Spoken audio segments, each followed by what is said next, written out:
રાજકોટમાં બે બીજેપીના નેતાઓને ટ્રાફિક પોલીસના ડીસીપી પૂજા યાદવે કરાવ્યું કાયદાનું ભાન। રાજકોટના કિશાનપરા ચોક ખાતે ટ્રાફિક ડ્રાઈવ દરમિયાન ભાજપના કાર્યકર્તાઓ કાળા કાચ અને નંબર પ્લેટ વગરની 3 કાર લઈને નીકળ્યા હતા।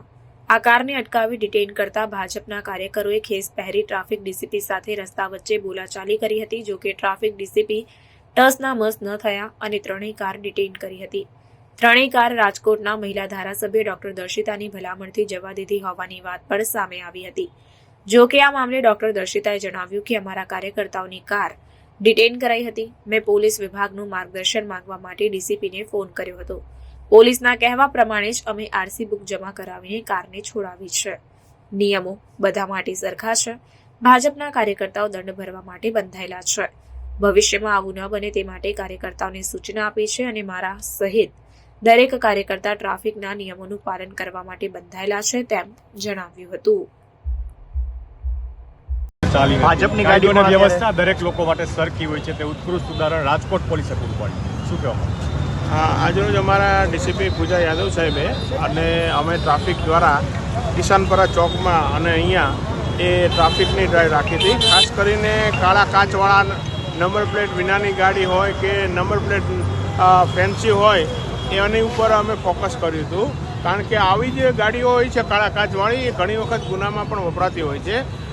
તો એવી જે ગાડીઓ છે એને અમે મતલબ કેસો કરેલા છે। જે ગાડીમાં નંબર પ્લેટે નહોતા અને કાળા કાચ હતા એવી 2 ગાડી છે એ અમે ડિટેન પણ કરી છે। આપને ભલામણનો દોર પણ શરૂ થયો હતો, શું કોની કાર છે?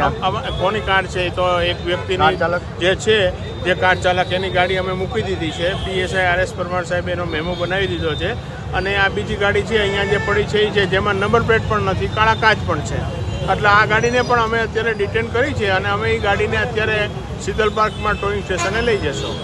સર, એને કઈ ચાવી નથી આપી તેવું પણ અમે ક્રેનથી ઉઠાવી લેશું અને ત્યાં મુકાવી દઈશું। ગઢવી સાહેબ, શું કહેશો? અત્યારે ભાજપના જ આગેવાનો અને ભાજપના કાર્યકર્તાઓ કાયદાનું સરેઆમ ઉલ્લંઘન કરી રહ્યા છે। હવે જો અમારા માટે છે એ વસ્તુ નથી, આમ પબ્લિક કાળા કાચ રાખે, નંબર પ્લેટ પોલીસ મોટો દંડ ફટકારે છે, ગાડી ડિટેન કરે છે, આને કે પછી કઈ કાર્યવાહી? અમારા માટે પોલીસના લોકો પણ અમુક કાળા કાચવાળી ગાડી રાખે છે। તમામ આમાં કોઈ એક વસ્તુ નથી, એક સેક્શન નથી સોસાયટીનો કે જે કાળા કાચ રાખતી હોય। પોલીસ પણ રાખે તો પોલીસના કેસો કરીએ છીએ અમે, આમ જનતા રાખે તો એના પણ કેસ કરીએ। અમારા માટે ગુનો કરનાર છે ને એ મહત્વનો છે, કોણ છે એ મહત્વનો નથી। તો અમે મતલબ કાળા કાચવાળી ગાડી હોય તો અમે તરત ને તરત એના મતલબ કેસો કરી રહ્યા। લોકોને શું મેસેજ આપવા માંગશો? ટ્રાફિકના નિયમોને લઈને ચુસ્ત પાલન કરવું જોઈએ। ટ્રાફિકના નિયમોનું ચુસ્ત પાલન કરવું જોઈએ। કાળા કાચ છે એ એલાઉડ નથી, કાળા કાચવાળી ગાડી છે એ નહીં રાખવી જોઈએ। નંબર પ્લેટ વિના ગાડી ચલાવી એનો કોઈ મતલબ જ નથી, નંબર પ્લેટ વિના નહીં। હવે તો કંપનીને પણ જણાવી દેવામાં આવેલ છે કે તમારી જે ગાડી જ્યારે શોરૂમમાંથી છૂટે ત્યારે જ પણ એને તમારે નંબર આપી દેવાનો રહેશે। અંદાજે કેટલા કેસ થયા છે સર? હવે અમને ટોટલ મારી ખબર પડે પણ 2 ગાડી